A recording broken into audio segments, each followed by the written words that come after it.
Aujourd'hui, c'est un jour exceptionnel, historique, phénoménal. Bref, aujourd'hui, je fête mes 30 ans. 30 ans, c'est un âge où on n'est plus assez jeune pour porter des jeans troués et des t-shirts imprimés I'm sexy and I know it, ou encore Kiss me. Et pas assez vieille pour porter des gaines et des jebas Abibas en lilan, made in China. C'est l'âge des grandes métamorphoses et c'est bien ce que j'ai décidé de faire. Acte 1. Je me réveille, direction le miroir pour mon rituel de déguisement social. Et malheur, c'est bien un cheveu blanc que je vois là. Et puis cette ride au coin des yeux, elle n'existait pas hier. Bon, ça commence bien. Allez, ressaisis-toi ma vieille, tu dois arrêter d'y penser.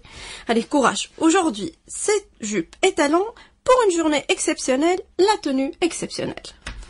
Acte 2. Je débarque au boulot et à voir les regards de mes collègues, il était évident que mon excès de maquillage et ma démarche maladroite ne sont pas passés inaperçus.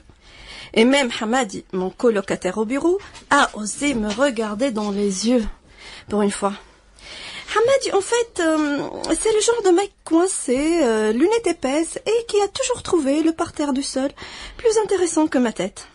Mais aujourd'hui, à 30 ans et célibataire, il ressemblait plus au prince charmant que Shrek. Donc, fallait mettre le paquet et garder son attention.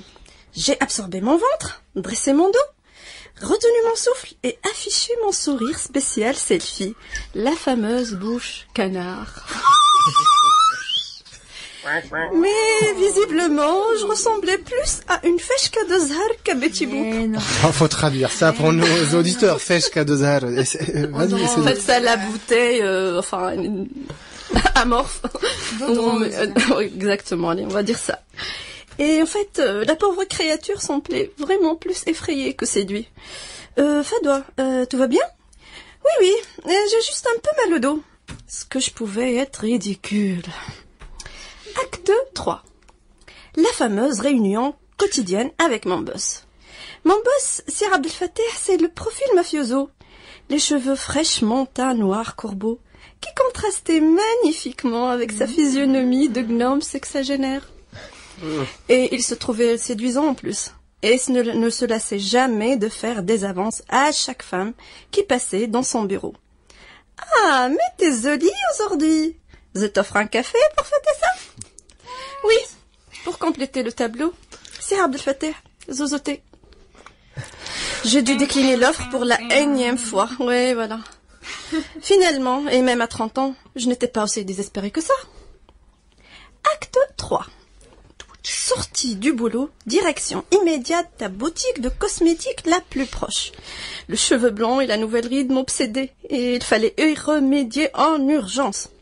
J'entre, une demoiselle siliconée, les sourcils tatoués et qui assassinait la langue française sans aucun scrupule, m'accueille. Je vous aide. Oui, je cherche une crème anti-rides, s'il vous plaît. Ah oui, c'est vrai. Ton peau est sèche et tu as des rides aux yeux. Ah ouais? Ça se voit autant que ça? Bien si, madame. C'est mademoiselle. Oh, raison des plis. C'était le coup fatal. J'ai fini par craquer ma carte bancaire et acheter toutes les marques de crème anti-rides dispo. Finalement, ma journée ne ressemblait à rien de ce que j'ai pu imaginer. J'étais fatiguée, déprimée et fauchée. Il me restait un seul espoir, la familia. Rien ne vaut le refuge familial dans ces cas. Arrivée chez moi, je m'attendais à la fameuse surprise, joyeux anniversaire, et les ballons, et tout. Mais que dalle. Silence radio. Enfin si, le son de la télé. Il y avait un dimanche colloque ce soir et c'était visiblement plus important que mon 30e anniversaire. Je me dirige illico presto vers ma chambre et ma mère m'interpelle. Tiens, tu dors déjà? Oui, trop crevé. Ah, t'as raison. Tu dois être en bonne forme pour demain. C'est bien demain ton anniversaire. Mais oui, maman, mais oui. Bref, aujourd'hui, j'ai eu 30 ans.